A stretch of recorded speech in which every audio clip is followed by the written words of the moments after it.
Fire officials say a rapid and coordinated response prevented last weekend's wildfire near Padriciano from reaching a nearby nursing home. Around 22 hectares burned before 26 firefighting teams, helicopters, and drones brought the blaze under control. Però questo è un anno che si presenta anche a fronte delle temperature che purtroppo stiamo vivendo quotidianamente, piuttosto impegnativo da questo punto di vista.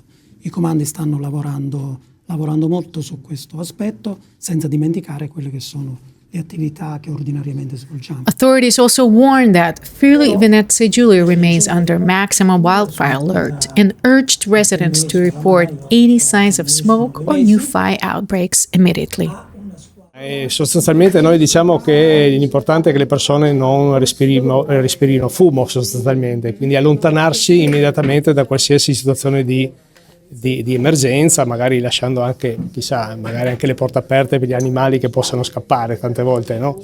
Poi dipende, non c'è una logica, una linea fissa, dipende dalla tipologia dell'incendio, il principio di incendio, se è un insediamento civile o meno, se siamo all'aperto e al chiuso, insomma, però di base l'operatore degli vigili del fuoco che riceve la telefonata poi darà anche dei consigli su come comportarsi, però normalmente è meglio allontanarsi il più possibile dall'evento, insomma.